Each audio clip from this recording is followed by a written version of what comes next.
Assalamualaikum sahabat yang dicintai Rasulullah.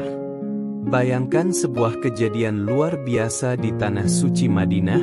4 tahun telah berlalu, namun jasad seorang jemaah Indonesia ditemukan dalam keadaan utuh, bercahaya, dan diselimuti aroma harum yang menyebar ke seluruh area pemakaman Baqi. Di sekeliling jasad itu, emas bertaburan, memantulkan cahaya mewah di antara bebatuan. Kisah ini menggemparkan Madinah dan menyebar hingga ke Mekah. Siapakah sosok ini sebenarnya? Sebelum kita telusuri lebih dalam, mari kirimkan selawat kepada Nabi Muhammad. Semoga sholawat ini menjadi saksi kita di akhirat kelak. Fajar menyingsing di langit Madinah. Kabut tipis menyelimuti kompleks Baqi. Suasana sunyi, angin pun seolah enggan berhembus. Para petugas pemakaman melangkah pelan ke area yang telah ditandai. Ini hari pemindahan rutin makam, demi perawatan dan efisiensi ruang. Tanah mulai dicangkul. Skop bergantian menggali diam-diam. Namun saat skop terakhir menyentuh dasar makam, waktu terasa berhenti. Seorang petugas terperangah, skopnya terlepas. Astagfirullah, bisiknya. Ternyata, bukan tulang belulang, tapi jasad utuh, damai, kulitnya masih seperti semula. Di sekitarnya, emas batangan dan seikat bunga harum tak dikenal. Aroma surgawi itu membuat dada sesak haru. Seorang penjaga tua berlutut, berzikir lirih. Ini bukan manusia biasa, gumamnya. Kabar ini menyebar cepat. Dari petugas ke pengawas, lalu ke otoritas kota. Data makam ditelusuri. Nama, asal negara, tanggal wafat, semua mengarah ke seorang jemaah Indonesia yang wafat saat umrah 4 tahun lalu. Di Mekah, seorang petugas kebersihan asal Indonesia bernama Farid membaca berita itu di ponselnya. Ia gemetar, bukan karena emas, tapi karena firasat kuat, seolah ia dipanggil. Farid bekerja di Masjidil Haram. Cuti artinya kehilangan gaji. Namun hatinya tak bisa mengabaikan panggilan itu. Sore itu, ia menemui mandor. Saya harus mencari seseorang, katanya pelan. Beberapa hari kemudian, Farid tiba di Indonesia. Ia menyusuri jalur darat menuju sebuah desa di ujung Jawa Barat, sesuai data dari makam. Desa yang sepi, penuh sawah, dan udara bersih. Farid bertanya ke warga. Sebagian mengenal nama itu, Pak Kiai Mahed, imam masjid desa. Wafat di Madinah 4 tahun lalu. Seorang bapak tua menunjuk rumah kayu di tepi kebun. Temui anaknya, Sasha. Farid berdiri di depan rumah. Gadis muda muncul, wajah tenang namun letih. Saya Sasha, katanya. Ayah saya sudah wafat di Madinah. Farid menjawab lirih, saya ingin tahu siapa sebenarnya ayahmu. Karena jasad beliau telah membuat bumi berhenti sejenak.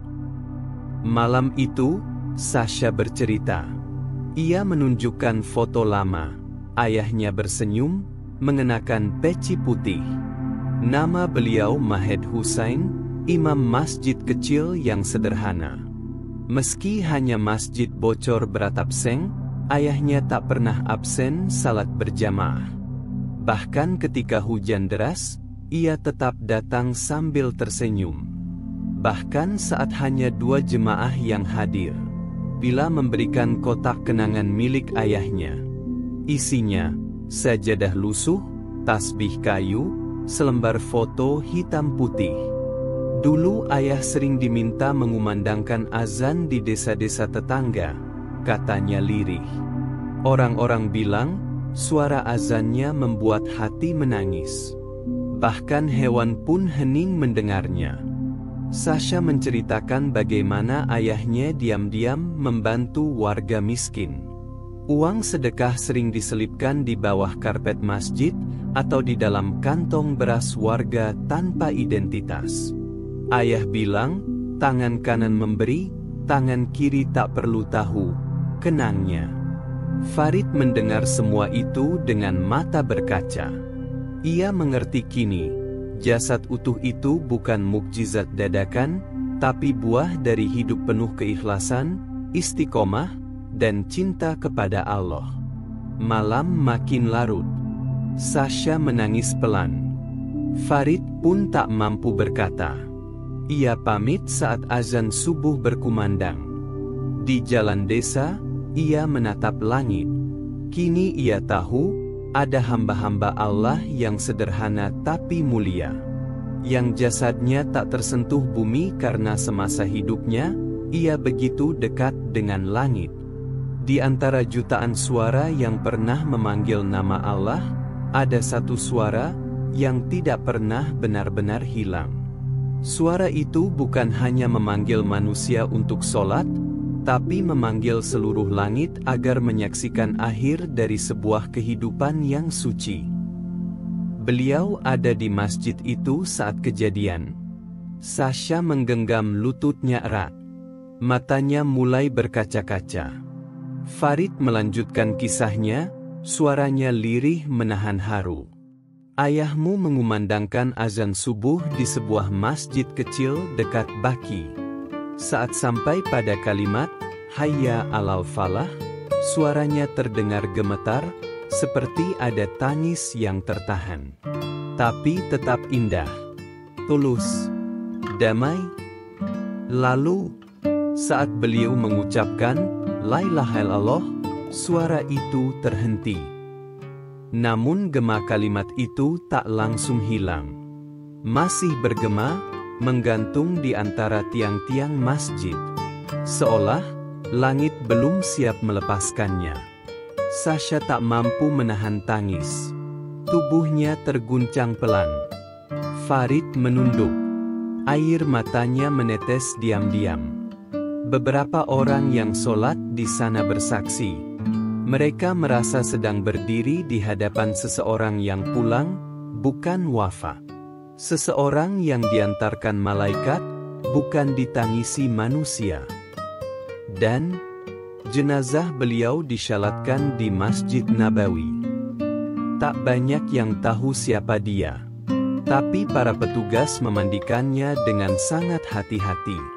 Ada yang berkata, jasadnya harum, seperti mawar dan kayu cendana. Tapi bukan wangi biasa. Ada sesuatu dari dunia lain. 4 tahun berlalu, ketika makam itu dibuka untuk keperluan pemindahan, mereka semua terpana. Jasad beliau masih utuh. Seakan baru dikubur kemarin. Tak ada bau kematian. Yang ada, hanyalah harum dan emas. Emas? Ya, batangan emas yang tak pernah dikubur bersamanya. Farid menggenggam tasbih tua. Tapi mungkin itu bukan emas dari dunia. Mungkin itu cahaya, amal, bentuknya seperti logam, hakikatnya adalah sedekah diam-diam, azan yang tulus, doa anak-anak kecil yang tak pernah diminta balasannya. Keesokan harinya, Farid singgah ke masjid kecil, tempat Pak Kiai Mahed dulu mengimami sholat. Masjid itu berdiri di ujung jalan tanah. Dindingnya pudar, tapi wangi karpet dan suara alam membuatnya terasa hidup. Di dekat mimbar, Farid menemukan papan kecil bertuliskan, waktu sholat adalah janji, bukan sekadar panggilan. Kalimat itu menghantam hatinya. Ia sadar, di tempat ini waktu dijaga dengan iman. Seorang lelaki tua datang, wajahnya teduh, senyum hangat. Kamu pasti tamu dari luar? Sudah dengar cerita tentang Kiai Mah? Ya. Farid mengangguk. Saya sedang mencari jejaknya, ingin tahu kenapa langit begitu menghormatinya. Orang tua itu tertawa kecil. Beliau tidak pernah mengangkat suara, tapi doanya terdengar sampai langit. Tidak pernah memarahi, tapi sikapnya mengajarkan banyak hal. Ia menunjuk ke arah barat. Setiap asyar, beliau duduk di sana mengajar anak-anak. Sebelum mengajar, beliau selalu berdoa. Singkat, tapi anak-anak bilang mereka merasa aman. Farid bertanya, apakah beliau pernah bicara tentang kematian? Orang tua itu mengangguk. Pernah. Beliau bilang, kalau aku menanam, biarlah Allah yang menentukan siapa yang memetiknya. Satu sore, Farid menyusuri jalan ke sebuah pondok kecil yang sering disebut warga. Tempat itu sederhana, tapi harum dan bersih. Di dalamnya, hanya ada sajadah, buku-buku tua, dan sebuah meja kecil. Di jendela, Farid melihat pot tanah liat berisi bunga melati, yang masih segar, meski pondok itu lama kosong. Ia menemukan sebuah buku catatan dengan tulisan tangan. Allah, jangan beri aku kemudahan yang menjauhkan aku darimu. Jika aku mati, jangan kuburkan aku di tempat megah. Kuburkan aku di tanah yang pernah kugunakan untuk sujud. Farid menutup buku itu. Matanya basah. Farid tiba di bandara, membawa seikat bunga liar. Di dalam pesawat, ia menatap langit jingga. Di hatinya, suara azan itu masih bergema. Pak Kiai Mahed, mungkin kini berdiri di sisi Allah, ditemani cahaya yang tidak pernah padam. Di pemakaman Baqi, Madinah. Farid meletakkan bunga itu di atas sebuah makam sederhana. Bunga itu mengeluarkan cahaya lembut. Seolah tahu, ia telah sampai ke rumahnya. Di sekeliling, suara angin membawa bisikan doa dan zikir yang tak pernah putus. Ayahnya wafat dalam keadaan suci, mengumandangkan azan terakhir yang menembus langit. Ada suara-suara yang tak pernah mati. Ia tinggal di hati mereka yang beriman. Ia bergema di langit, bukan karena kerasnya, tapi karena tulusnya. Pak Kiai Mahed tidak pernah meminta balasan, tapi Allah memberinya keabadian.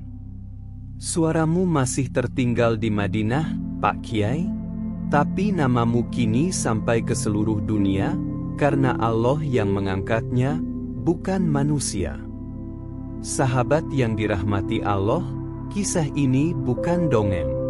Ini pengingat bahwa amal kecil yang konsisten, niat suci, dan hati yang bersih bisa membuat seorang hamba dimuliakan, bahkan setelah ia wafat.